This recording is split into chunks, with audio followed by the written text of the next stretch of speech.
What is up, everyone? Welcome to the Mind of Marsal podcast. This is episode number 140. I am your host, Armando Marsal. You can find all of my work over at fantasyguru.com. Follow me on the Twitter machine or X machine, whatever you want to call it nowadays, at Armando underscore Marsal, as well as on Instagram threads and TikTok at Mind of Marsal. Before I jump into it, I just want to thank each and every one of you for tuning in. I greatly appreciate you all. Remember, if you're enjoying the podcast, enjoying the content, please make sure you follow, rate, review, like the podcast wherever it is you're consuming it. It is Tuesday, and I got a special guest with me today, Tyler Buecher of FantasyGuru.com. He and I are going to be breaking down the AFC East, a season review, and a look ahead to what to expect from these teams in free agency and in the NFL draft. Tyler, how's it going, my brother? Doing good here, Armando. Excited to get back into the groove here. Man, we had like a nice little like 2 week hiatus after the Super Bowl where we kind of like got to like breathe for a little bit for the first time in months. But I'm ready to get back to it, man. I'm excited to chat some football, free agency and the NFL draft, two of my favorite parts of the entire NFL calendar season, as we get to talk about how these teams change and do a lot of prognostication, some forecasting. I'm just looking forward to the future. The unknown's the most exciting element of football. And I think after this last year's Super Bowl, where we just had a postseason full of all kinds of different contenders, it just makes the parity of the NFL and the NFL league in its entirety just kind of a very, very exciting element right now as we get ready for 2026. Yeah, man. I literally just got off the show with Justin Fencerman. They're the Fantasy Sports Daily Show at fantasyguru.com, dude. And we were talking auction drafts. Like it just kind of like went to auction draft. We were talking bills and it led to auction drafts. And I was like, dude, I am ready to draft right now. Like I feel like I could draft right now. I'm pumped. You mentioned it, right? Like we take like a little hiatus right after the Super Bowl, kind of, like a reset button, I would say. But this is a sport that's a 365 a day, 24/7 sport. Like it's just the way it is. I'm looking at this and free agency is right around the corner. The NFL draft is not so far. A lot of moving parts already with a lot of coaching changes. We're going to talk about the AFC East today. Several coaching changes in this division already. So yeah, man, I'm looking forward to it. I think it's going to be, another great offseason. I love this part of football, like you mentioned. You got the new the same faces, the new places article that'll be out, shortly after, later in the summer. And so it's for me, man. This is a fun period in the NFL. Tyler, last week I had Bob Harris. Him and I kind of just quick thoughts and overall thoughts of the 2025 season. What are your overall thoughts on the general season? Not the AFC East, but the general season last year. Like any major takeaways as far from a fantasy standpoint for Tyler Beaker? Yeah, I actually had an article I'm working on that's kind of looking at league-wide trends, just kind of taking a zoomed out approach at the whole NFL as we've like seen how this whole season played out, kind of taking like a 35,000 foot zoomed out view. NFL plays in terms of play volume was down. NFL scoring was kind of up, mostly due to them starting with such short field positions due to that new kickoff rule. Teams were starting with like the best starting field position in ages. We've also seen kickers just like over the last 10 years, like from 2016, I believe kicks from 50 plus 50 plus yard field goals and out were about 150 in the 2016 season. It was, I think, 267 in the 2025 season. They were also jumped from like a 57% hit rate to a 67% hit rate. Like it's just ridiculous what field goal kickers are doing these days. I just saw right before we were hopping on that the UFL is now adding a 60 plus field goal score as 4 points. So I'm very interested to see if the NFL tries to adopt something. Like the UFL has kind of been one of these kind of like let's test the waters to see how some of these rule changes play out. They also banned the push the UFL. So very interested to see how that plays out with their upcoming season about to start shortly here.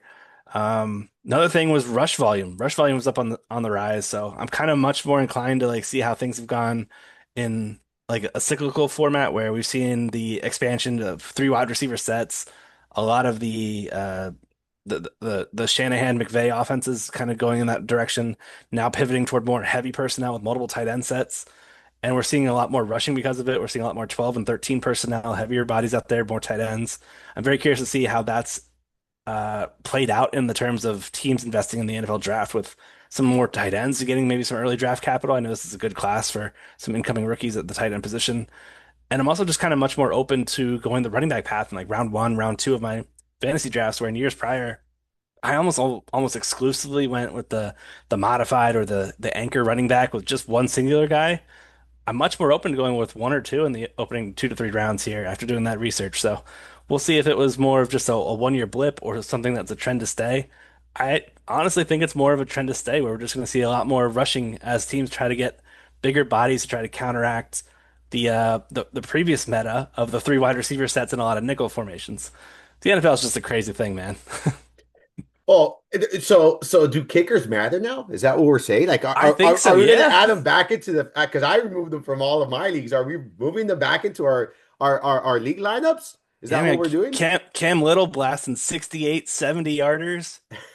It's a different type of a league now, man. Yeah, I think we could get back into it.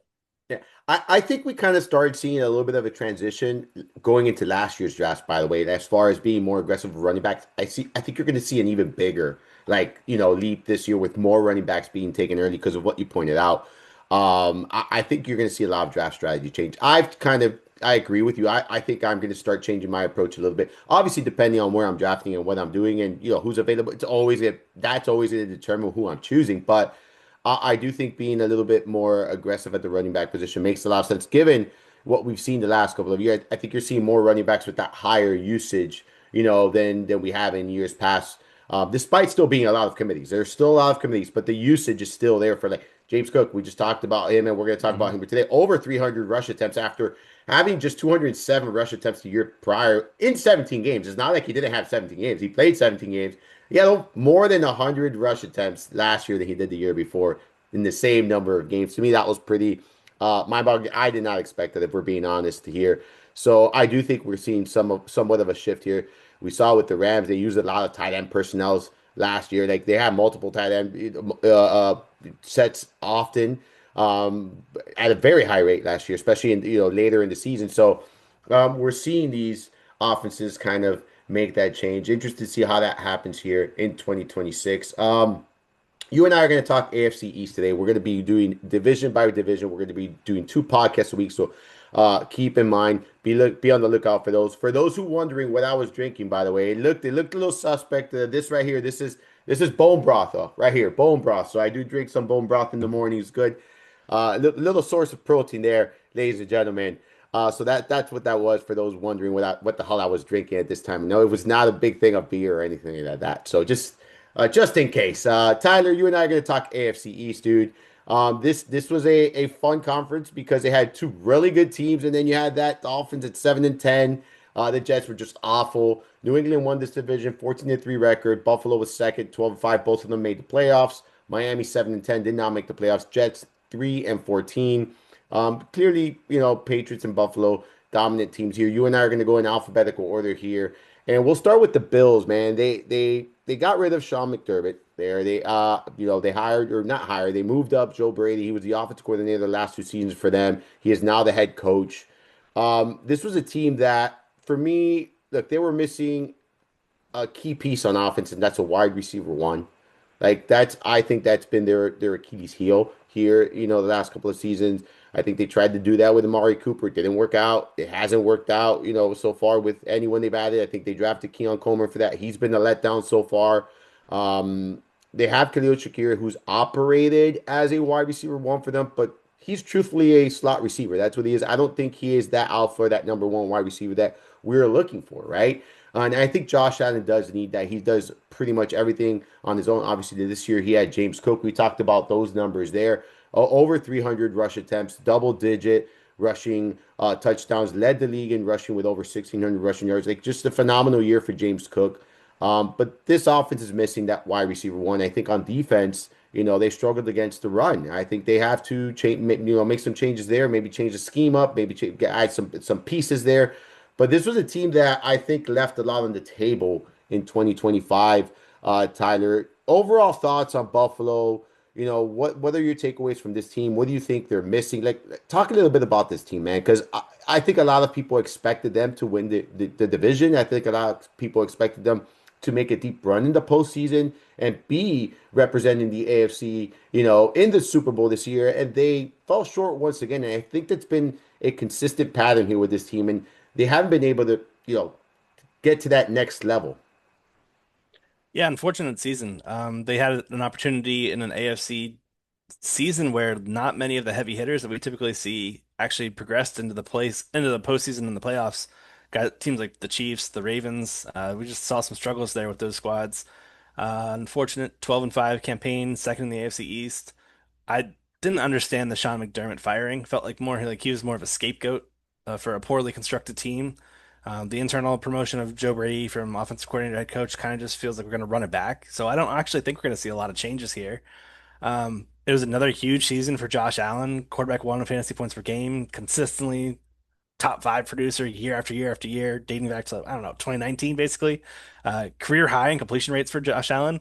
But what I thought was super weird was a uh, abnormally high number of sacks for him, 40, which was a career high for him. He did that instead of throwing the ball away, 13 throwaways, which is odd for a player to make that kind of change in their eighth season to pivot how they handle with pressure, basically.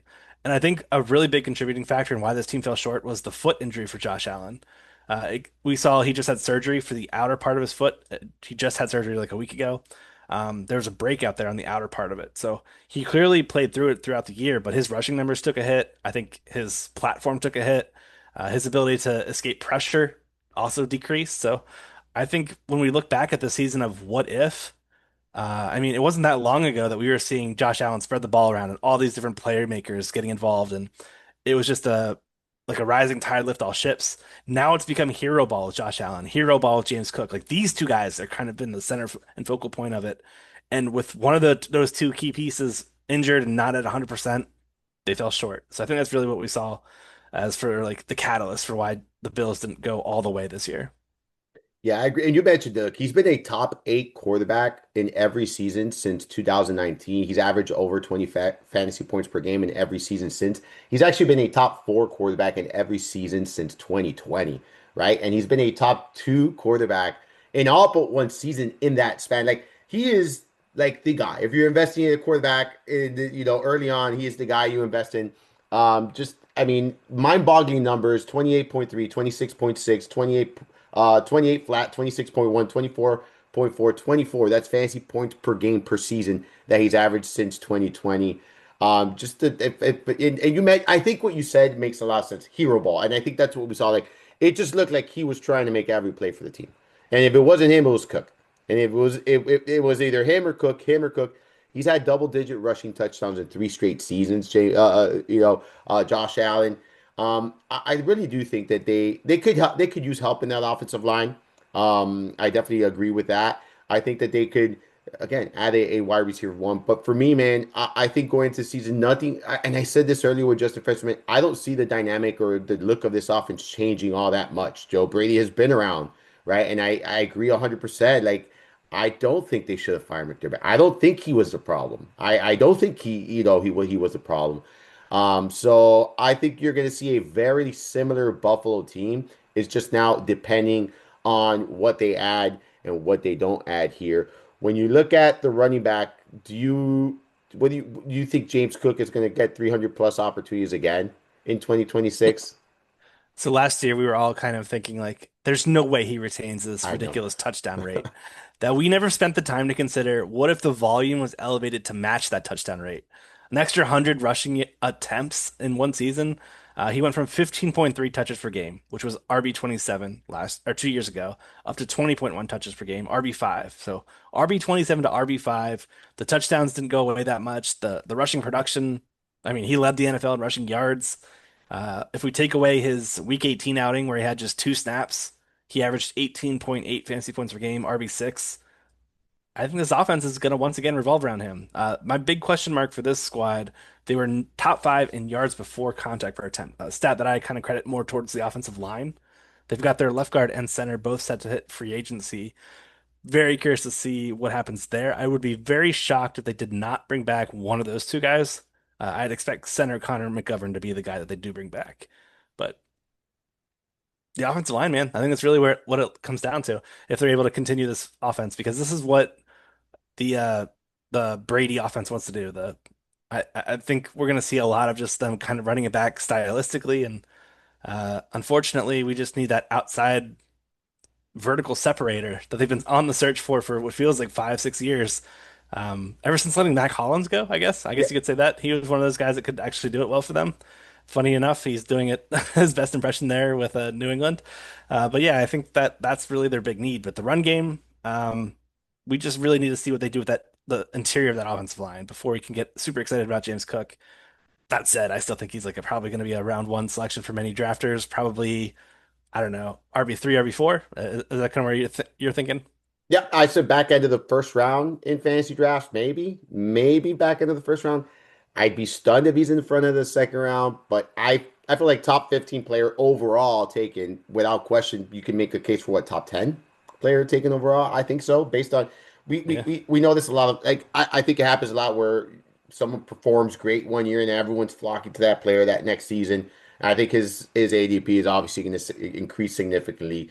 And I think what you said makes so much sense, right? We were so focused on the touchdown regression. Like that's what we were. I was focused on that too.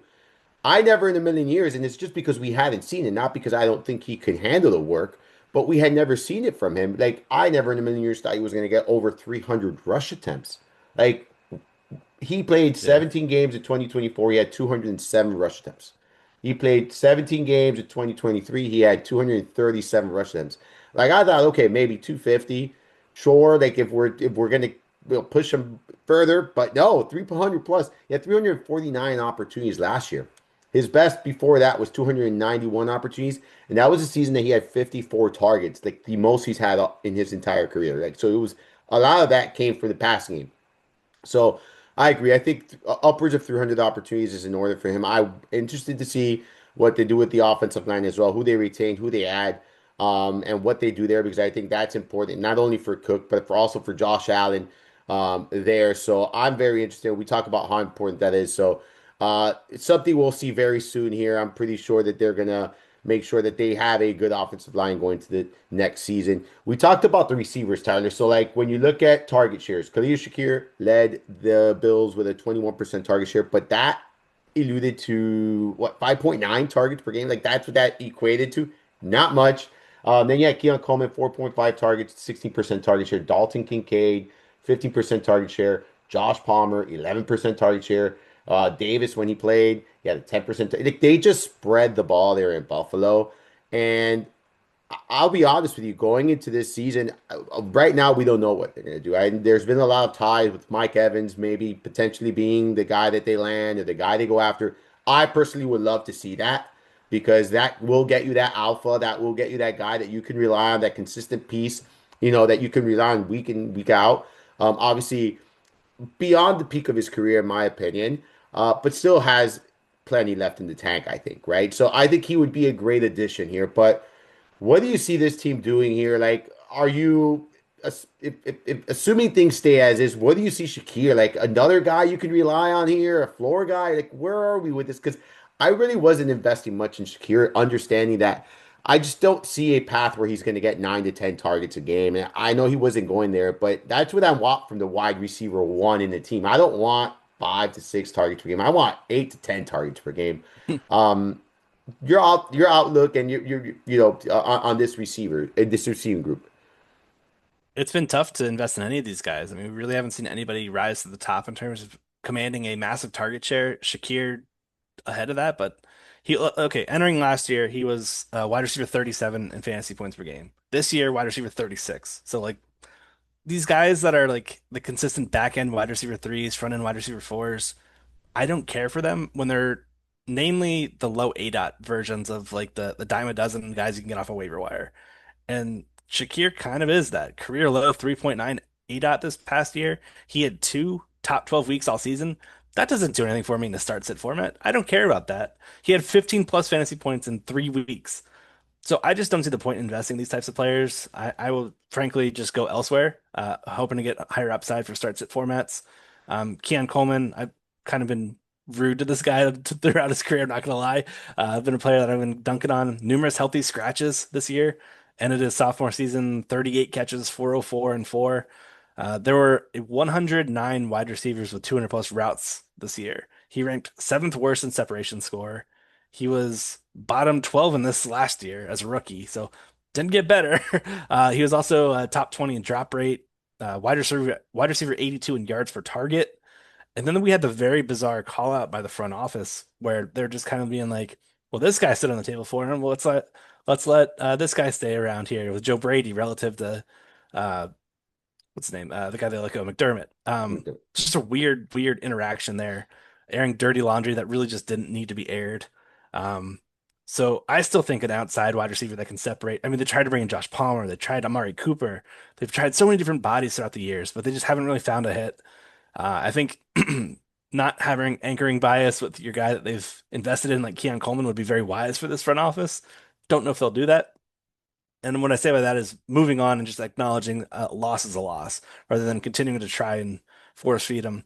I've read a lot of coach quotes from this front office and Joe Brady where they're going to try to force Coleman to be that answer no matter what. So I'm already shaking and scratching my head, but we'll see what happens. Maybe Brandon Cooks returns for another year and picks up a random spike catch. But my goodness, I don't know. I think this team just needs help. I will say. Dalton Kincaid has been a stud. This past year, when healthy, he was number one in yards per out run. He trailed only Tucker Kraft in yards per reception. He was top five in yak per reception, tight end one in fantasy points per route run.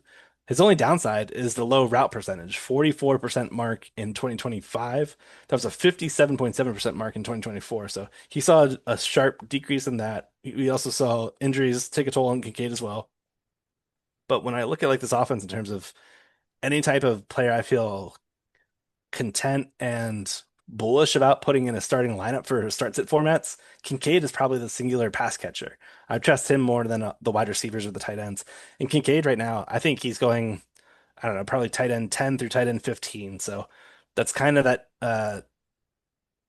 uh, throw a dart at the wall kind of area of drafts where we've historically seen these guys just kind of be okay. I think the path for Kincaid making that step forward is A, staying healthy all season, but also this team being like, okay, we're just gonna kind of run it back with what we have with Coleman and Kincaid, guys that we spent some early capital on, and just hope that a healthy Josh Allen's able to elevate them. But we'll see what happens. This team has their bottom five in cap space right now as we sit here, negative 15.2 million. So not a lot of room to make some big splashes in free agency. So maybe they do run it back and Kincaid ends up being a star. Or maybe Coleman ends up being a star. But one of these guys really needs to break through for this team to be able to make a legitimate run in the postseason. Yeah, I've read reports that they might restructure some contracts here to alleviate some of that cap space. That remains to be seen. They have to do that. I think they would have to do that if they want to make some big splashes here in free agency.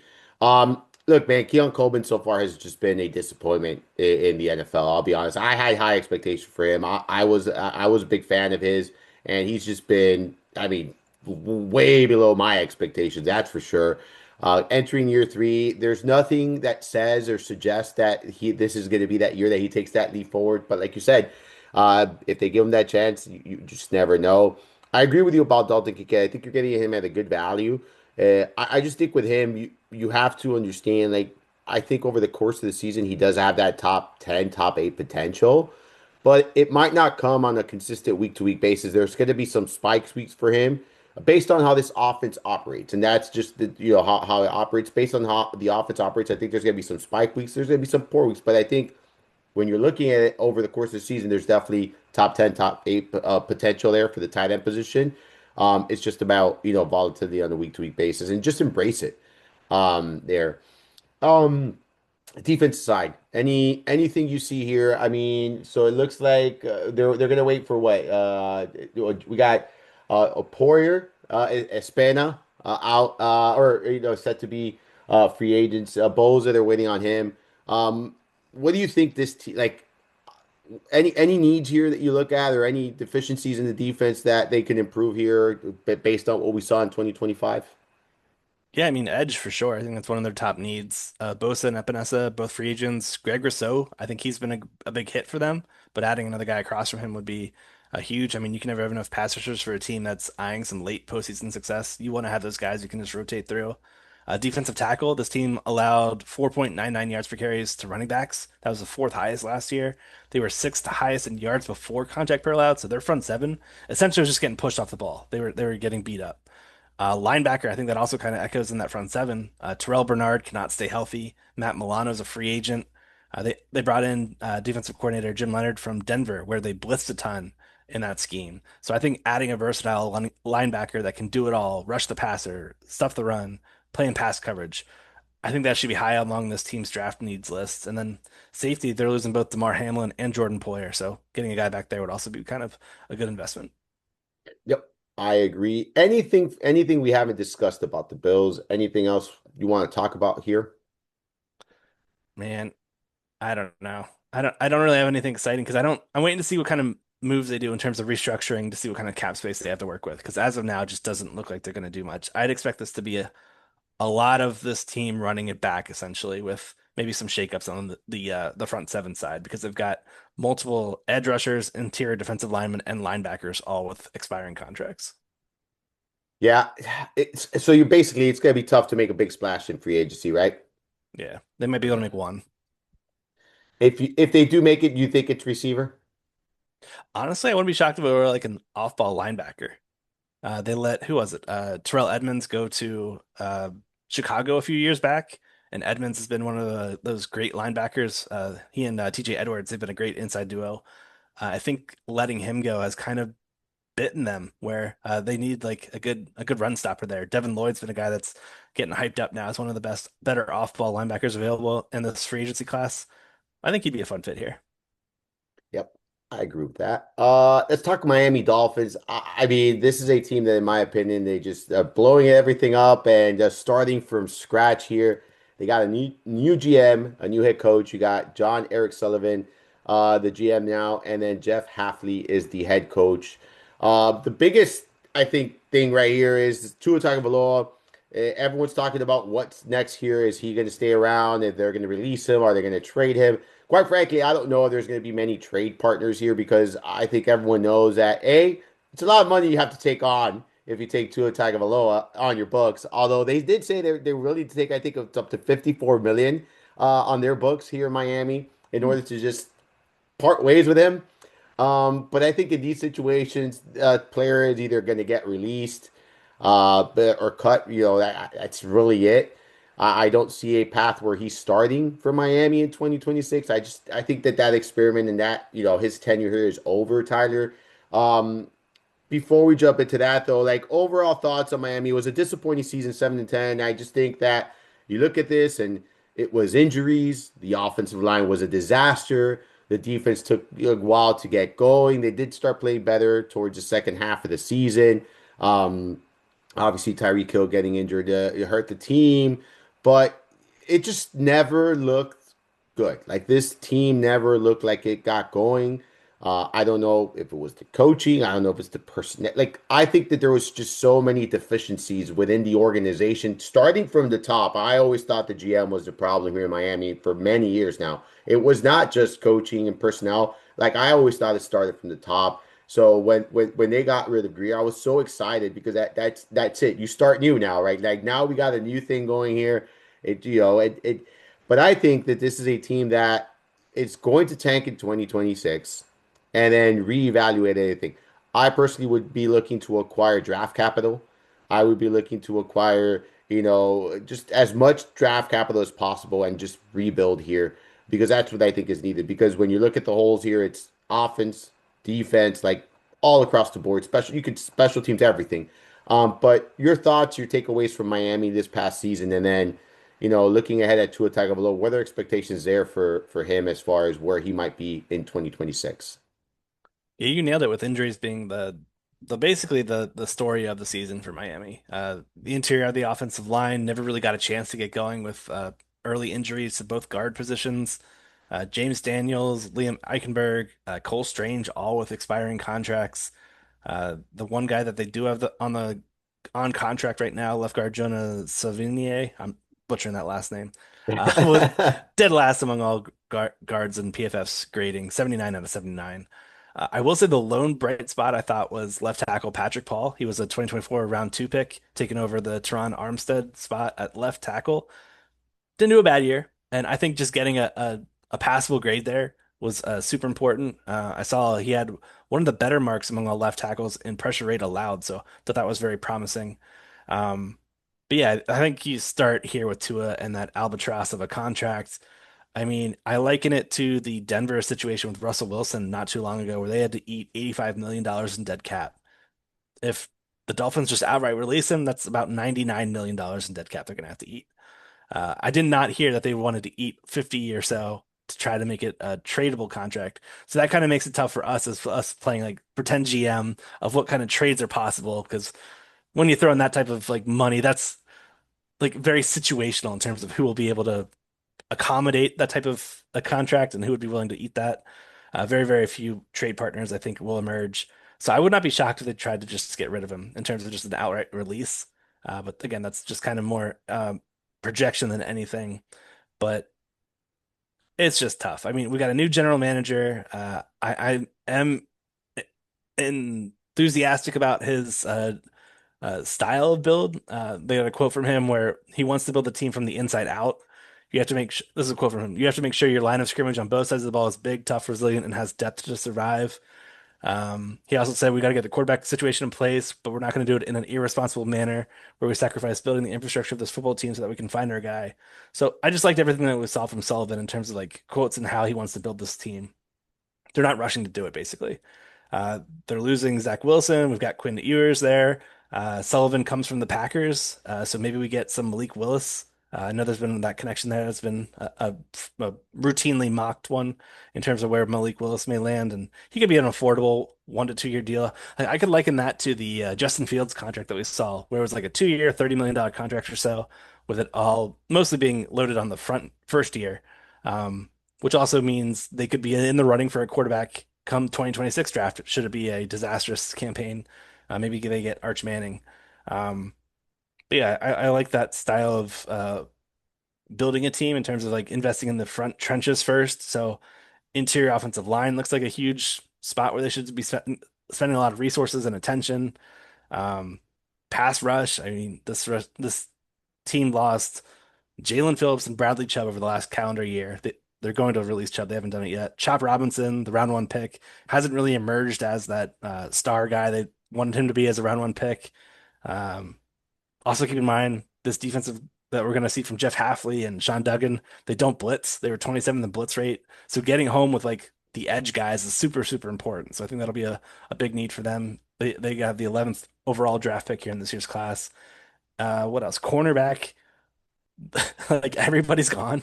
Uh, all three starters, I think, are out with expiring contracts, so they legitimately need all three starters to be replaced. So this team just has so much building to do. You start up front, and then you work your way out. So I'm excited to see it because I think we've got a few star players that are there. Devon Chan, Jalen Waddle is his star kind of fading. I'm not really sure, but I don't know. Let me pass the ball over to you. What are you thinking about this team? This is my thoughts are so scattered with Miami because there's so many broken pieces and broken positions. I'm in the trenches. That's where I'm starting. How about you? Same. Look. This is what we have to realize, right? Like I think from this for this Miami team, they have too many holes, and when you're rebuilding, starting from the trenches. What I like about Sullivan, like he started I think it was 2004, 2005 with the Packers. Since then, like he's done a phenomenal. He's grown within the organization, but he's been a scout. And they do really well in drafts. Like they do really well in drafts. They do really well in free agency. Like they build a good team, like in a competitive team. And I think the thought of doing it within the trenches is very important. Like we talk about the importance of an offensive line. You're seeing it like with Patrick Mahomes when he didn't have a good offensive line. He struggles, and he's one of the best quarterbacks in football. You just talked about Josh Allen, the offensive line being an issue. He's one of the best quarterbacks in football. It's tough. It is tough when you don't have a good offensive line to be productive. And if you're going to get a young quarterback, or if you're going to try to bring in a young piece or draft a quarterback, you need to protect them. We've kind of seen it with Joe Burrow there in Cincinnati. They've never been able to address the offensive line, and he continues to be under stress each and every season, and in result, it's leading to injuries. Right? We saw how often Tua was injured here in Miami, and it's a result of the offensive line. Right? It's been a big problem. So I love the idea of building within, and then kind of growing that out because I think you saw it with Daniel Jones in Indianapolis this year. Right? You put a competent quarterback behind a very good offensive line with a good defense, a good supporting cast, a good run game, and guess what? you can win football games, right? And I think that that's what Miami needs to focus on. I think it's not about adding, and I think the vision, and this is why I say Greer was a problem. I always thought it was about selling tickets, the big splash, the big name, bring in those the people, the players that people are fans of. Let's do all that. Forget about winning games. People are still going to want to come to the games because we got this player. And I think the right way to do it is like forget about that noise and start where it matters, and that's in the trenches. So yeah, I think that that's where they need to start here. I think they could start in free agency. I think they can hammer it in the draft. I saw a mock where they had the safety from Ohio State. Caleb Downs. Yes, as a great fit for, Halfley here. So like that's one Yeah. guy that a defensive player, right? And that's not within the trenches, but still that's a big playmaker that you got, right? And I think that those are the kind of splashes I would make, right? A young playmaker, a young difference maker that you could build your defense around. And so for me, I agree. I think trenches and just not worry about making the name splash or selling tickets. Worry about making this franchise better. And I think that's his goal here. I really truly do. I think Tua's gone. Even if they have to take the hit this year, the 90 plus million this year, they eat it this year, then they're free next year, right? Like that's how it would work. And they're at the end of the day, they're rebuilding. They're going to have a lot of cap space entering the 2027 season. And I think that that's where they maybe have where they're able to spend more money and maybe do a turnaround like what we saw, kind of with the Patriots did, where it was like you start very slow, but then it's a quick turnaround because you play your cards right. And we've seen it in many good teams, Tyler. We've seen it. We've seen the Steelers do it with quarterbacks. We've seen where it's like you cut your losses now. Like don't drag this on. And I think Miami has dragged on a little bit too long with Tua Tagovailoa. But if they cut him now, they cut their losses now, and then understand that this is not a year that they're going to be competing anyways. So you know what? Focus on 2027 and just focus on getting the right pieces that you're willing to build around in the future. So that's where I'm at. I like the idea of Malik Willis. I like the idea of what you said. Bring him in. They're familiar. Halfley obviously is familiar with him. Sullivan's awfully also familiar with him. So like he knows the GM. He knows the coach here. I think he'll fit right in. You add another explosive player to the offense. You mentioned we have HN, we have Waddle. That's another. There's three explosive players in the offense, and three playmakers in the offense that defenses are going to have to worry about. At least to make it exciting, and then you could build around that. He's former high draft capital pick in the NFL here. So I think Willis would be a good fit, and I don't think you're going to have to break the bank for him, right? And I think you could work around making it where if you're up against it with the cap this year and you want to, make it a little bit of a back end, a nice guarantee now, but a back end contract, you can do that going into 2027 because you're going to have a lot of free space there. So, I definitely think that he's in play, but I also think the market's going to be pretty decent for him. So I think it'll become do you think it'll be a bidding war for Willis? It's a really interesting free agent class at quarterback position. We've got Daniel Jones likely to return to Indy, but a lot of the like depth type players that are out there, I think we're going to see some interesting reshuffling where I don't know if there will be a bidding war. I just know that we've got some players that are either going to be impending free agents or going to be cut soon, like from their team. Tua, a great example. Kyler Murray, another example, where we could see these guys kind of fill some of the musical chairs where this upcoming rookie draft class, I mean, we've got Fernando Mendoza at the top, but then it's just a teardrop. So I don't know. I think QB is a very, very interesting position this offseason in terms of free agency and the NFL draft, like collectively. And I'm very eager to see, do we see some of like the weird guys that you're not expecting, like Malik Willis, the I don't know, Tanner McKee, the Tyson Bagents, guys that are just kind of depth pieces on certain teams that have gotten some good contracts or good buzz at various points. Do they get reshuffled around because the current market isn't overly enticing? We've got the Marcus Mariotas and Yes. blah blah, you know? Yeah. A lot of blah guys that could be bridge quarterbacks. Like that's what we Yeah, have in this market right now. Willis is the one guy that I do think has the potential to maybe, establish maybe. himself as that guy. Maybe. I'm not sold. I'm not 100%, but maybe. And so I do think, and they can also give Quinn Ewers a shot. Like True. like they could just say, hey, look, you know what? Like you said, this is not a great draft class. It's a bunch of like bank quarterbacks out there that you know what you're gonna get. Maybe you'll be a decent team with it. But give this young quarterback a try and see what happens, right? And worst case scenario, you're one of the worst teams in football. You got a great draft pick in Hmm. 2027. Like, and if he works out, then you reevaluate in 2027, right? Like, so I think that that's the case. So I guess we're both on the same page. Tua Tagovailoa will not be starting in Miami in 2026, right? Do you have a thought for where he could be instead? It's a lot. There's a lot of places. Like I think the Jets is a team that Sure. if they release him, I think the Jets. I think Arizona might take a shot. Like if they release Kyler Murray, like, but I don't. Do you think he's going to start somewhere in 2026? Because I'm not sold that he's going to start in 20 like in a team in 2026. I actually jotted down two teams. I thought Arizona was one of them where I could see like Tua and Jacoby combination that could be intriguing for a front office that's kind of uncertain at quarterback. Maybe they push it down. Again, another team that could push it to 2027. And then Atlanta was another one with Michael Penix recovering from injury. Maybe he's Yeah, not ready for week one. Maybe Tua could be your spot starter to begin the year. Pair lefties. Um, Penix was also like the second worst quarterback in terms of on target throw rate. That's the exact opposite of Tua. Tua's like a very accurate point guard when in the yeah. short to intermediate area. So I think he'd be helpful for Atlanta. That was kind of my two thoughts for him, but it's open ended. That's what makes this offseason so fun. Yeah, I agree. Atlanta makes a lot of sense too. I hadn't thought about that one. That one makes a lot of sense here. They obviously said they want to build around Achan and Waddle, right? Like those are the two guys they want to build around. Um, do you think they add pieces to this backfield though? I'm not certain they do. I think they're pretty content with what they've got. I liked the depth they had there. We saw entering the year, we were kind of worried about it because of HN getting that calf injury in the preseason. Man, anyone that got him round two, round three in fantasy drafts, they were rewarded this year. He had a pretty good top five fantasy campaign. What made me super excited about HN was he got back to that explosive rush rate.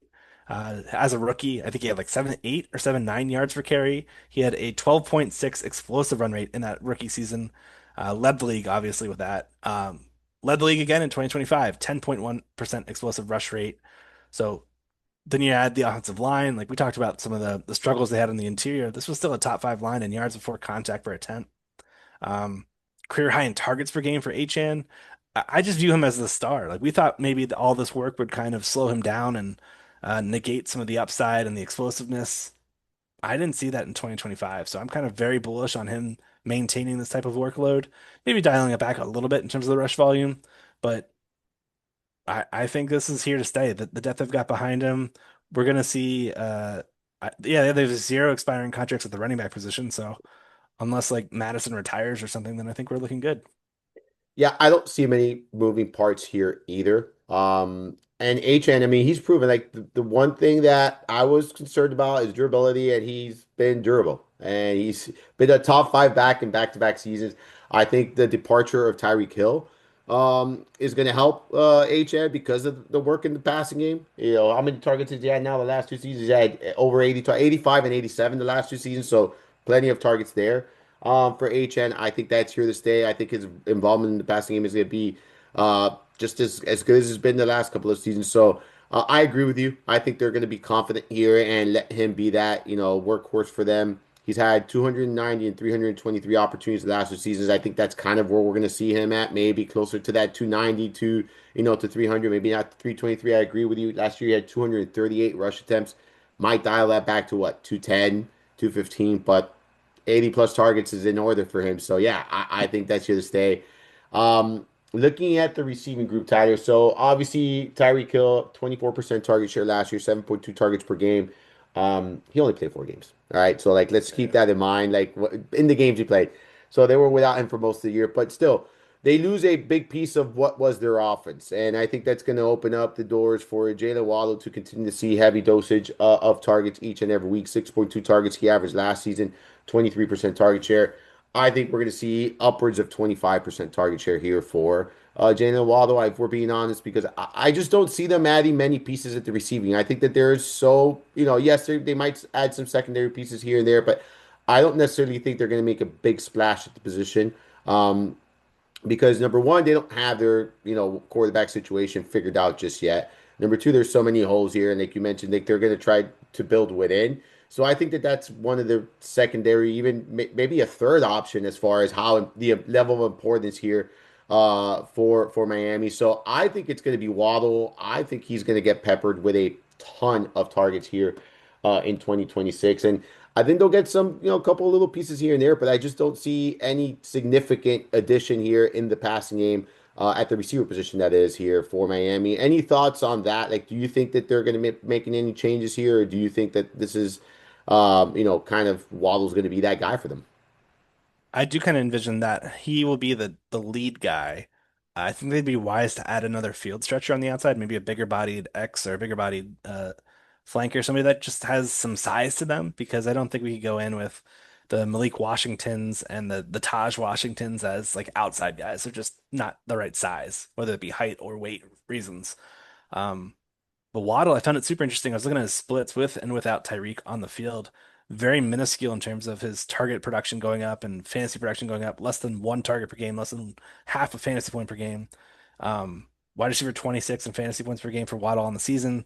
But it's also important to note that this Dolphins defense did cater and surface around the play of Devon Achane. They were 27th in pass rate over expectation. This was a team that wanted to run the ball. So I'm very curious to see if Bobby Slowick, now the offensive coordinator, if he wants to come in and do the Houston thing where it was run, run, pass. It was very frustrating watching Houston Texans games.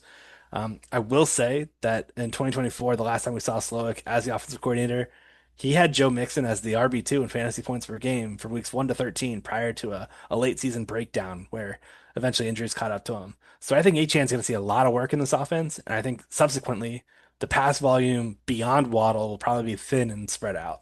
So again, a guy that could flirt with a 25 to 30% target share.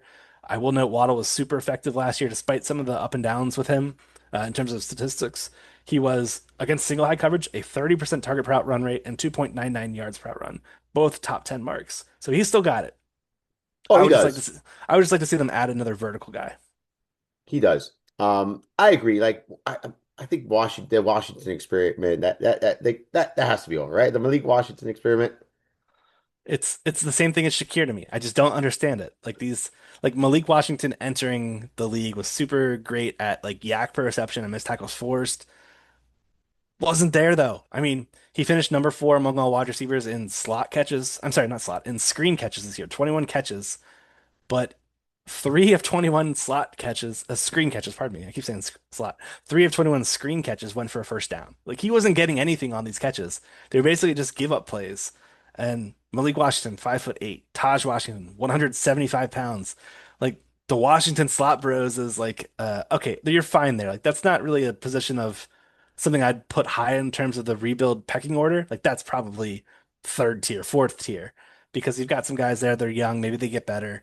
Um, but outside help is really where I think they need to really kind of focus in terms of adding a piece that's either cheap, like maybe a day 3 pick in the draft, or maybe a tier 3 wide receiver in free agency.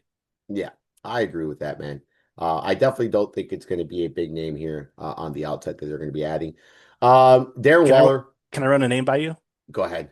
Rashid Shaheed. I don't think he'll command a massive contract, but I think he's got that big play ability where maybe we see Waddle revert to his rookie season where he did a lot of the underneath stuff and all those catches, the 100 plus receptions he had as a rookie.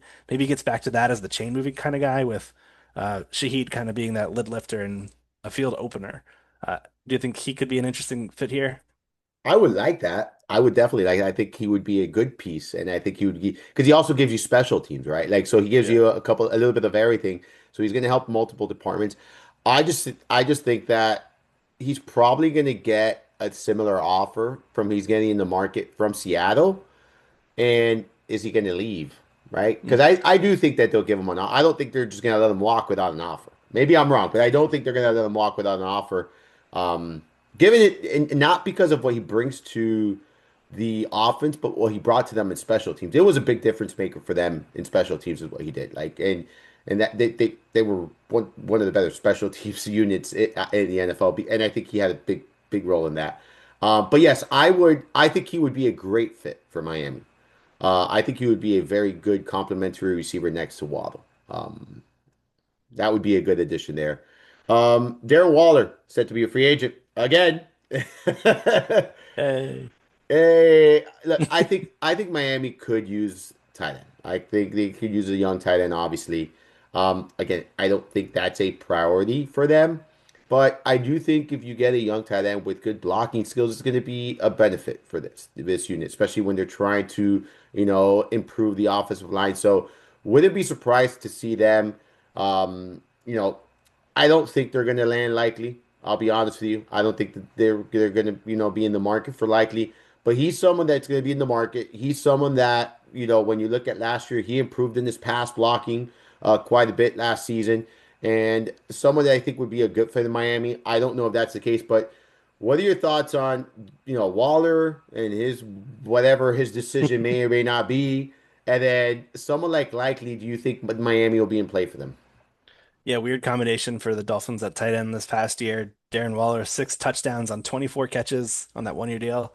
Turns 34. I don't think he'll come back. I think he kind of scratched that itch this past year. Yeah. Greg Dulcich also on an expiring contract. It wasn't that long ago. We were super into Dulcich as like a rookie that really flashed with the Broncos. And then that was during his rookie season. And then Sean Payton came. Sean Yeah. Payton, known destroyer of fun players, got a gym in his little Jordan Humphreys of the world and his weird things he does with player personnel kind of derailed any kind of momentum Dulcich had. I wouldn't mind seeing Dulcich retained. I like Zach Kuntz too on this roster, a guy that has a 10.0 RAS relative athletic score. He's a former Penn State guy and a number 4 prospect in that 2018 tight end class, ahead of guys like Kyle Pitts, Trey McBride, Pat Fryermuth. So I always got to give Zach Kuntz some love whenever I see his name pop up. He and I are both from the same hometown in Camp Hill, PA. But I bring up the tight end position as like a spot of need because we saw Slowick's offense 2 years where he was OC in Houston. Dalton Schultz back-to-back 50 plus catch campaigns. So I do think they do need to have somebody, whether it's a likely or just bringing back some guys that are on the roster like Dulcich, who has got familiarity. Um, don't know if they'll go the Green Bay path with like Fitzpatrick or any of those guys. Um, but yeah, they definitely need to have somebody here. Like it's kind of a thin group right now as it stands. Yeah, I agree. I think it's a need here. Um, Likely would be great because you got youth, you got skill set and proven commodity, and I think that would be a great addition. I just think his market's going to be pretty big there. Defense, dude. I mean, we could start defensive line. You could start linebacker. You could start corners. You could say safety. They need everything. There's Everything. nothing like that I would say like, okay, we're good here. No, they need everything in my opinion, and that's why I say it's they're in rebuild mode, man. Um, so I think they need defensive line. I think they need linebackers. I think they need secondary. Is there anything specific I know you mentioned the line and the edges, but is there anything specific you're looking at them adding here? I have quarterback as their number one need, edge number two. So yeah, I mean, like when you build teams, like those are the building blocks: quarterback, edge, offensive tackle, cornerback is also another one. I think they need help across the board there. Yeah, this team needs a lot of help. Yep. I couldn't agree more. All right, let's move on to New England. We spent a lot of time on Miami there. Let's move on to New England. Rightfully so, though, right? Miami had a Yeah, lot to talk about. yeah. No, no, they a lot. I mean, too much. As a fan, I'm saying too much. Um, New England Patriots, they were in the Super Bowl, lost to Seattle. One of the biggest turnarounds I've seen. Like it was incredible, really. And I know a lot of people are discrediting them because soft schedule. And I'm doing air quotes for those listening and not watching the podcast. You can watch it on YouTube, by the way. Armando Marsal channel there. Um, but look, yes, their schedule may have not been super difficult, but they still got to win football games, right? Like they still got to win in the NFL. And then in the playoffs, everyone talked about, oh, they didn't face any quarterbacks. Sure, maybe they didn't face many quarterbacks, but they faced some of the best defenses in football. Like you, that speaks for itself. Like, so I'm not discrediting them. I think Vrabel did a phenomenal job. All right. I think Drake May took a massive leap forward, like which I think a lot of us expected him to do. I know you were pretty bullish on him entering the season. I was pretty bullish on him entering the season. We liked him a lot in fantasy. I think that McDaniel, he doesn't get enough credit for what he does there as the offensive coordinator. I think a lot of people kind of forgot about that.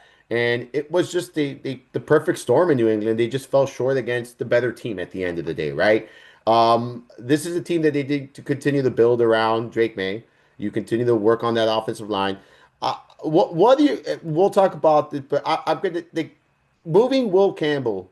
to guard is something that this team can consider, right? And then getting a tackle. And I'm not saying that he can't play tackle. Not saying he cannot. I know he was playing injured, but he struggled a lot, all right, in meaningful situations. Yes, he faced some of the best rushers in the league, all right, throughout the postseason. So understandably so that he's going to, struggle. But I do think that this is a point, a place that they could improve a little bit. I still think they have a very good offensive line, but I do think you can always get better at that position. Um, I think wide receivers, they have interesting pieces, and Stephon Diggs did a very good job, but I still think they could add one more guy here. But this is a team that, overall, I don't think has many holes. I just think they need to improve in certain areas, Tyler. But what were your takeaways from their season this year? Because I thought it was impressive. I thought it was, I tipped my cap off to for Rabel for what he was able to do there, and I tipped my cap off to McDaniel for what he was able to do with this offense. And I was a big fan of Drake May, and he played to expectations last year, man. I was very impressed with the young man, and I think that he's going to continue to improve, especially with this coaching staff. Like, this is the perfect storm here, like I mentioned before. But what were your thoughts on them here in 2025, and what are your outlook for 2026? Yeah, we don't often see teams with a top five draft pick go all the way to the Super Bowl the following year. So shout out to that coaching staff. Definitely benefited from playing with a fourth place schedule. Like, sure, but you play the hand you're dealt. Despite like facing what could be perceived as softer defenses, Drake May was still phenomenal. 8.9 yards per attempt. You don't just do that when you're playing soft defenses and just dinking and dunking. You're attacking. You're attacking down the field. Led the league in yards per attempt, completion rate, passer rating. Was runner up in MVP voting by one first place vote. Number one in both EPA per play and completion percentage over expectation. Uh, 4,400 passing yards, 31 touchdowns, 450 rushing yards with four touchdowns. Quarterback two in fantasy scoring. Like, Drake May is the next group of fantasy superstars. Currently going off the board as early as quarterback four in drafts right now that I'm seeing an underdog. I'm very content taking him as a top five pick. I think uh, he's at the top already, and I don't see him taking any massive setbacks. My big question is, do they add a legitimate wide receiver one? I know there were some rumors of AJ Brown going here. I don't see that trade happening, mainly just due to what the Eagles would incur due to penalties for trading away AJ Brown. But a wide receiver one is needed. Like, Diggs played under a 60% snap share in 14 of 17 games. He wasn't on the field a ton. And this was a guy that's entering his, I believe, age 32 or 33 season this offseason. Um, Second lowest eight out of his career, career best 83% catch rate, but he was just basically an underneath guy that was just moving the chains a lot for them. Good yards per route run against man and zone, high floor fantasy option, but the ceiling, it's just not there for Diggs anymore. So I think that getting a legitimate number one would be something that they look for either this offseason or the next offseason. Mac Hollins and Kayshon Boutte kind of overlap as that field stretcher. They're big play down the threat guy, down the field guy, big air yards guys. Unfortunately, they just cannibalize each other fantasy wise, so you're not really seeing any kind of benefit towards drafting them outside of like Patriot stacks and best ball. Um, and then Hunter Henry was the number two pass target there, so I think we also have to talk about him where finished the season tight end 13 fantasy points per game. Austin Hooper is a free agent. Yeah, I think that looking at some youth at a possible uh, successor for Henry would be a wise move too. So there's small holes here. Like, this team was one of the rare squads that threw a lot of money at free agency and got a lot of hits out of free agency. That doesn't always happen. A lot of these end up either being whiffs, there's injuries, there's a lot of reasons why teams let other players go, for better or worse. To summarize it, not every player that you bring in is going to hit in the same fashion that New England's crop of free agents did last year. So I think they caught lightning in a bottle. I'm excited to see them try and run it back. I think it's going to be much more challenging this year. They've also got a lot of players in the front seven that could be moving on in terms of defensive linemen. Edge rushers have been a constant rotation here in terms of players that they're able to bank on. They traded Keon White to San Francisco midseason. Clavon Chason, a free agent. Harold Landry, they brought him in from Tennessee this past offseason. He labored through injury this first year in New England. They've got some intriguing depth with guys like Ponder and Swinson, but I think edge is probably their biggest need as we look for what New England needs to do to get to the Super Bowl again in 2026. Yeah, I agree. I think edge and just beefing up the O line a little bit is where it's at. And I agree with you 100%. That wide receiver one, man, like that could be a big difference maker. I'm gonna toss a name out there. I want to hear your thoughts on what you think his fit would be because I think with what you said about Stephon Diggs being the underneath guy, the chain mover, I think Hunter Henry is a very similar guy. He does have a little bit more of a, he can make big plays, but I think he's a very similar. Alec Pierce.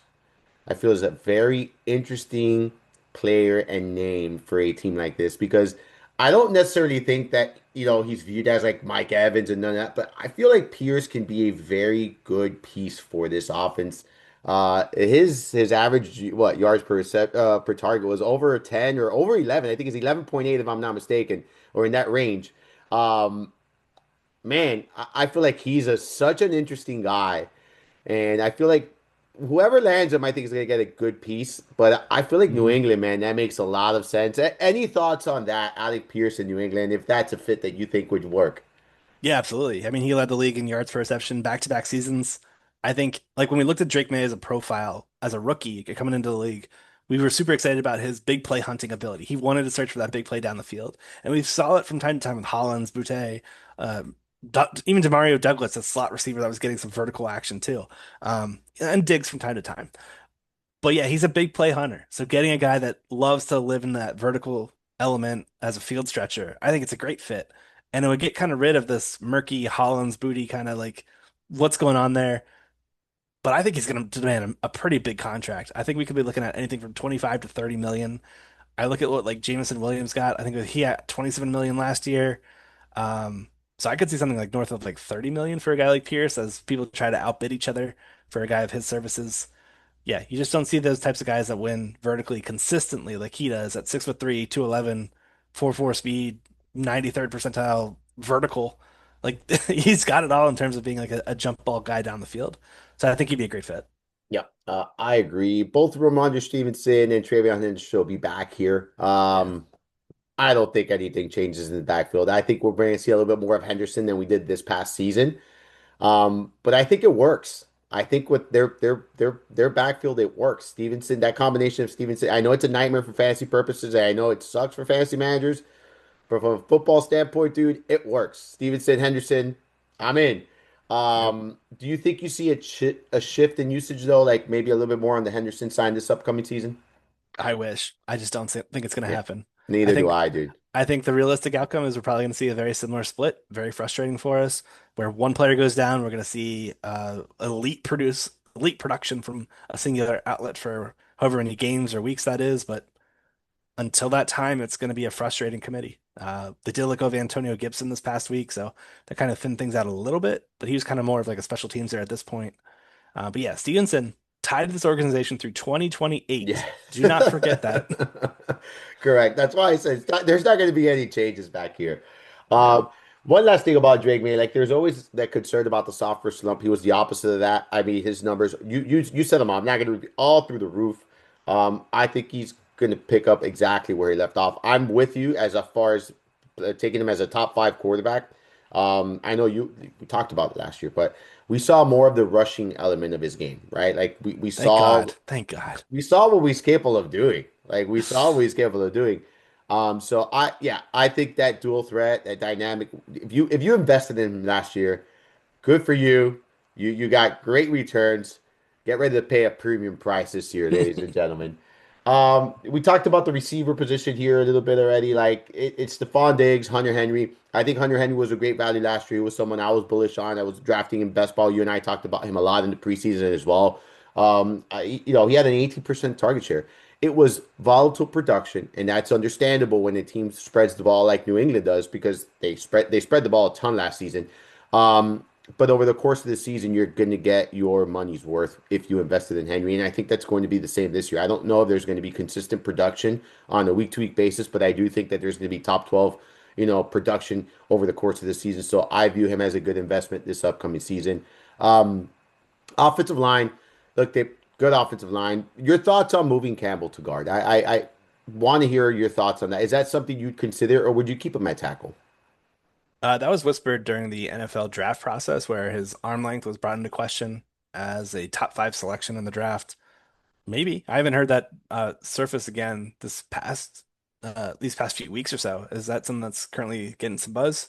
No, I just wanted to. I thought about it because what you saw. I know he played. That's why I said I know he played with injuries, and that could have resulted. I know he had some really tough matchups throughout the postseason, but I do also think he struggled a lot. So just don't know if that, if long term, if that tackle position is where he's going to be better suited. If maybe they get a really good tackle, move him to guard, and now you have I mean, insane guard. He would be an insane Yeah. guard, like in my opinion, right? So like that just thought like if they maybe this is something that the team might think about, or maybe if you think it would be a good idea, that not that I've heard anything. I know that that was talked about during the draft process, of course, but just wanted to revisit that because I do think we saw some issues in the postseason with him, Yeah.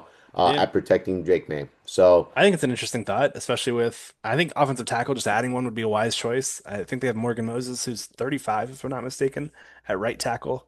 So even just getting a youth and a replacement for him, maybe they end up getting a left tackle or a swing guy, and the combination just works better with Campbell on the inside. I think Campbell would be an elite guard, like yes, top five guard. So yeah, I think that's a fantastic call. I just don't know if they'll do it. Maybe we get some.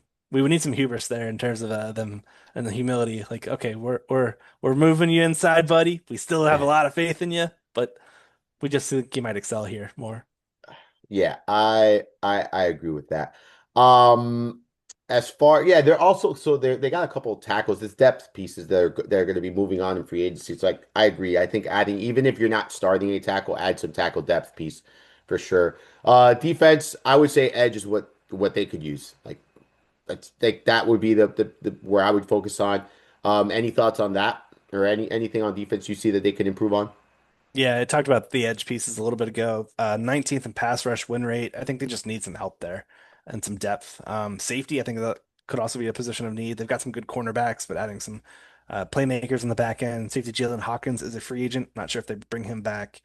And their linebacker position. I think this could be another spot where adding some athletic guys in either free agency or the NFL draft would be very wise. Their linebackers last year were great run stuffers, but they were liabilities in pass coverage. So adding somebody that has that versatility, I think, would be a wise move for them. They've got the 10th most cap space, so these guys could be players in the free agency here. Excited to see what they do. Yeah, I've read reports about Jalen Phillips, being a potential target there Ooh, I like uh that. for New England. So let's see. He's set to be a free agent, right? For Philly. I believe he'll. I believe Yeah, I'd have to double check that. yeah, I think so. But I think that's what I've read that around. So let's see what happens there. Anything else here in New England that we haven't discussed?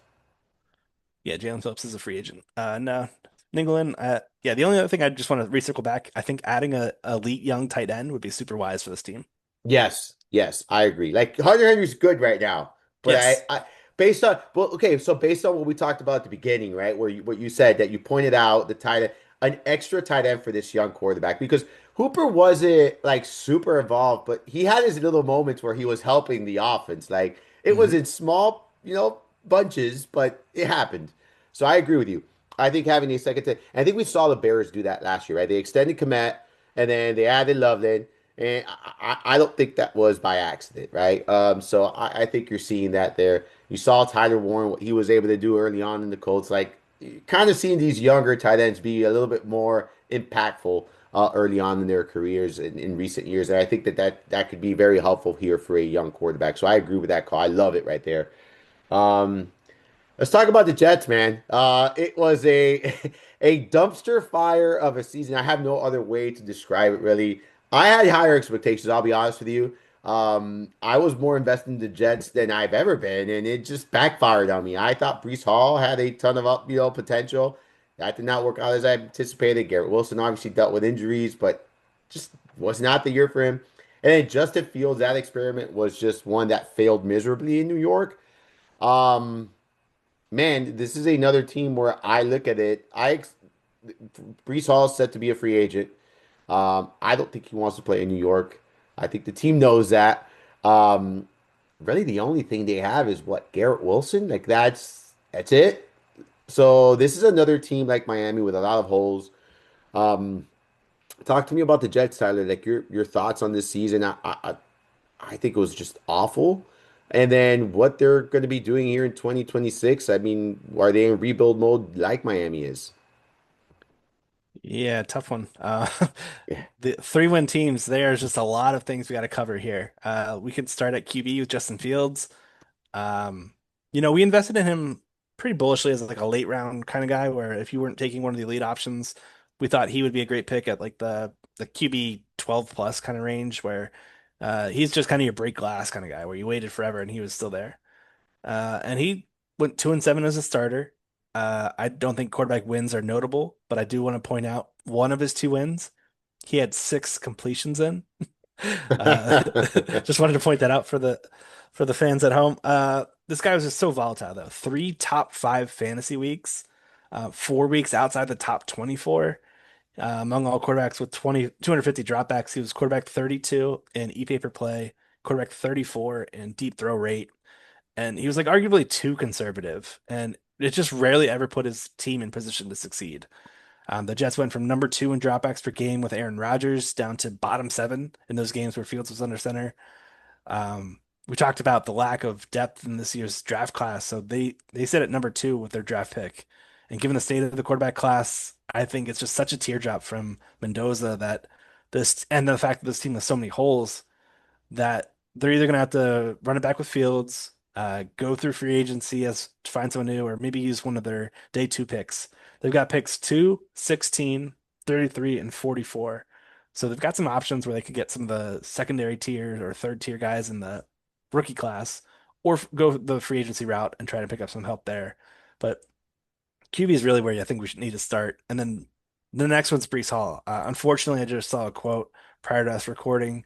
We've got the NFL Combine going on right now, and today, Monday, or sorry, Tuesday is one of those days where the general managers are speaking to the press, and they just said they're going to keep Brees Hall. Um, I know I had the same reaction. Like, come on, man, get this guy out of here. Let him run wild in any other offense. Unfortunately, I think he now I think he's going to be staying in New York, which really puts a damper on this free agent class at running back. I thought he and Kenneth Walker would be really fun players to hit free agency, and Travis Etienne. Um, yeah, I'll pass it over to you on that Brees Hall note. Dude, come on. I was waiting for a Brees Hall to Kansas City Chiefs like signing. That's Yeah, what I wanted to see, dude. that'd be Like, fun. let's go have some fun. Let's draft him in the first round and say F it. Like, or not F it, fuck it. Like, just go ahead, bro. Um, yeah, dude, look, I agree with you. Like, I feel like if I'm them, I go one more time with Justin Fields, right? Because who are you going to get out there that is that much better? And then if you are trying to continue to tank, they're in full rebuild mode. Like I think they're when they traded away their defensive players in Garner and in Williams last year, I think pretty obvious that we're not playing for now. We're playing for the future. Um, I'll say this. I look, I would stay with Justin Fields if I'm them. As far as Brees Hall, I'm assuming they're going to tag him. That's just right. That would be the only way they're gonna contain him, right? It would Yeah, have to be a tag. the quote is Brees Hall will be tagged if not extended before free agency. He has to accept, but he would have to accept the extension, right? Like he would have to say, yes, I want to get extended. Yeah, Uh, tagged. He has the ability to. There's no ability of tagged, right? Like no, he's under. tag. He's fucked. Like Yeah, that's it. Yeah, yeah. you if you, He's you could say no, but then you would be a year. I think you go a year with not getting paid if I'm not mistaken. Like so, that's a tricky. I hope it doesn't result to that because then that's going to be a yeah. nightmare too when you're doing your fantasy drafts. If he's It never because does this, though. you know what I'm saying? Like, Yeah, it never does. ah, It never does go to that though. yeah. I hope not. But yeah, it sucks because you're now once again like there's a top five talent at the position in a bottom 30 situation. Like it just sucks. Like it's just not good. Mhm. Um yeah, I really want to see what happens there. If they keep him, for me, it's Brees Hall is going to be a very tricky player to draft, right? Because it's not ability at that point, it's opportunities. Is he going to get the opportunities? Is he not? Is the team going to be playing from behind as often as they were? Is it going to create bad situations where they're going to have to abandon the run? So I think staying in New York is probably one of the worst things that can happen for Brees Hall here. So that is bummer news there. You look at they have offensive line. They're going to be the Vera Tucker is set to be a free agent. Simpson's set to be a free agent. Like They need to work the offensive line. I think defensive line is another key thing that they need here. So I could see them using these early draft picks, like these first rounders, on edge rushers, defensive line, offensive line, if they're truly rebuilding from within there. Um, Given this draft class at the quarterback position and who's out there, I'm not sure they address the quarterback position here. But it's the Jets, so you just really never know, Tyler. Um, the backfield is going to be for me. It's if they keep Brees Hall, that's who's going to be running it here. Do you see any other threats in this backfield? I really liked what we saw from Braylon Allen and Isaiah Davis and like spot starts and spot opportunities.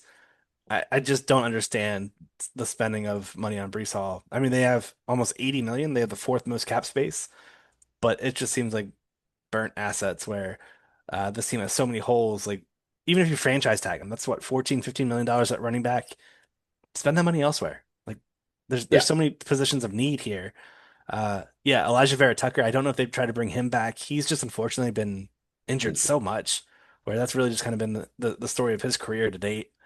Simpson filled in for him quite a bit, but yeah, I mean, at the number two pick, I'm probably envisioning the best pass rusher they can find. Number 16, probably best player available. And then 33, like they get the first pick in round two. They go home after round one. They celebrate their guys. Woo, we got them. And then day two, they probably kick it off with a QB. I could see that happening. And they just mess it all up, bro. Yeah. just Yep. just They get mess it all like, up. what is it? Ty Simpson from Alabama. Like something like that would one surprise. Well, I mean, if the Raiders do end up cutting ties with Geno Smith, I could see them having him as a bridge quarterback and just maybe waiting 1 year there. Yeah. He's been there before, and then he'll have some because Tyrod Taylor's set to be a free agent there. You also have Josh Reynolds, Tyler Johnson. Uh, this was a terrible receiving group, terrible receiving group outside of Garrett Wilson when healthy. That's another position of need, right? Like I think Yeah. Garrett Wilson is going to be that 30% target share once again. Like he's going to be just an insane number there as far as target share. Yeah, the 34% target share last year. I don't see that going anywhere. I don't see them really focusing too much at the receiver position. Yes, they can add big pieces, but again, it's going to be like a third tier type of situation versus a first tier situation there. Do you agree with that? Yeah, I mean they tried to bring in who was it? Adonai Mitchell and John Mechie Mention. late last year. So Mechie's on an expiring contract. I wouldn't be shocked if they brought him back because again he only had like 4 to 6 games. I forget the exact number. But Mitchell was actually a home run hit for them. He was providing some big plays down the field.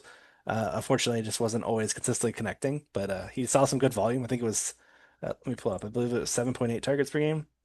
7.9 from weeks 11 through 17. So he saw some good volume there.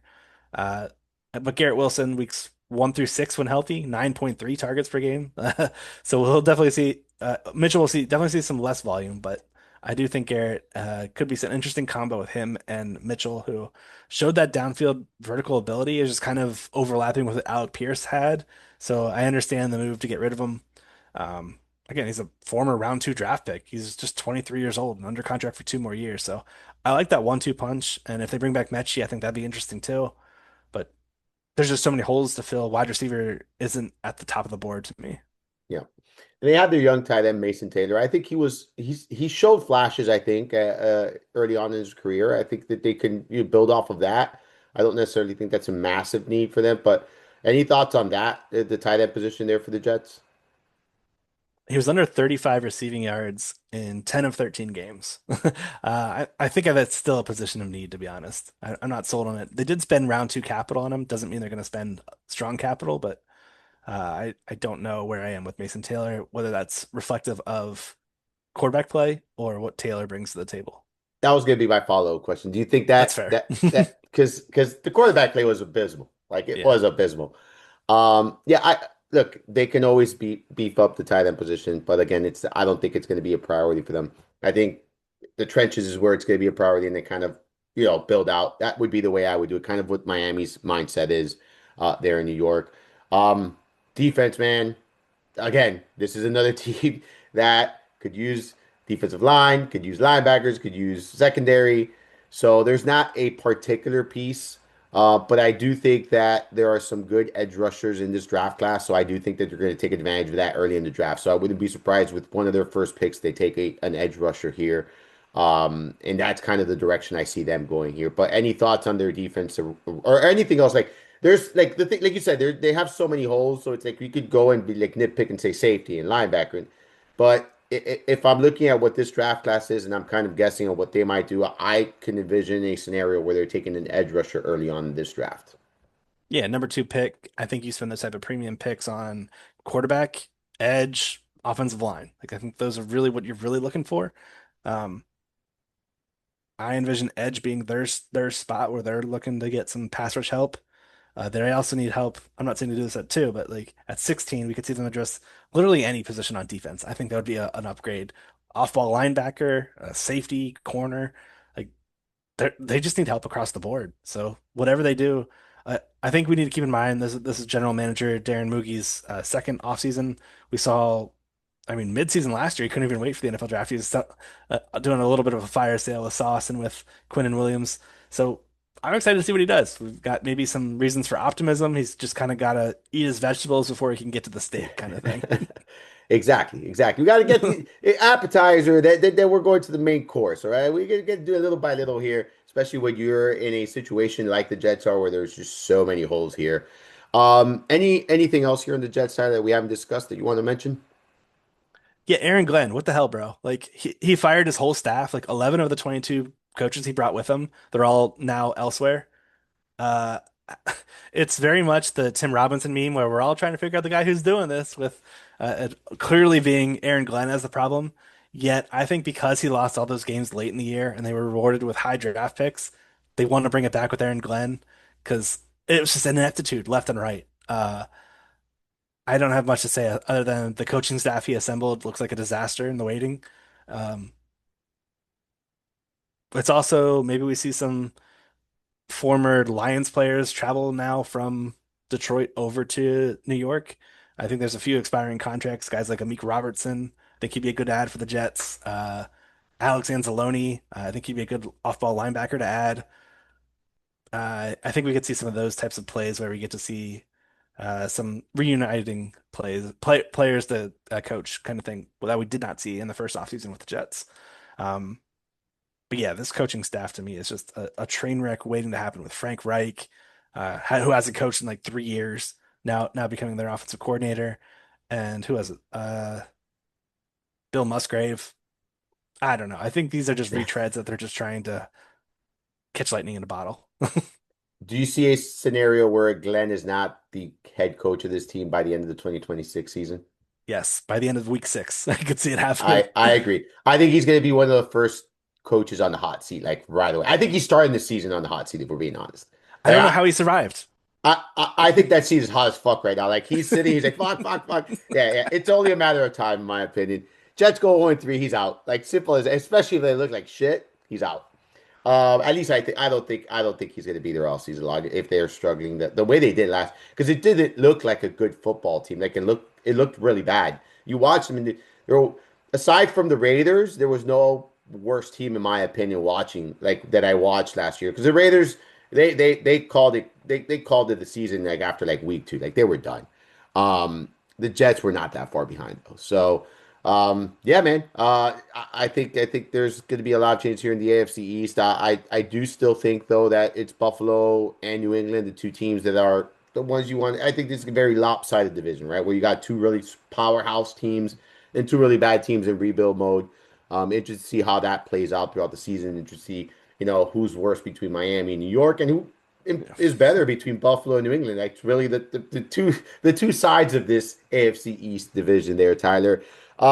Any final thoughts before we get going, man? We broke down the entire AFC East, but any final thoughts before we get wrap this up here?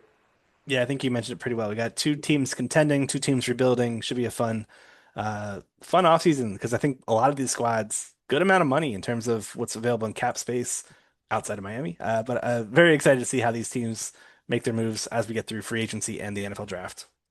Tua Tagovailoa, the gift that keeps on giving, ladies and gentlemen. Tyler, what do you got cooking over at fantasyguru.com? I know you said you're working on some articles and stuff, and I know there's a lot of behind the scenes stuff. There's not a lot of content actually on the site, but we are already working on some things. for the future. We got the NFL draft coming, obviously free agency, the combines kick in. Like there's so many moving parts right now in the NFL. So there's definitely going to be content. But what do you got working over there behind the scenes and any plans here for the upcoming weeks? Yeah, we are just getting ready through the content.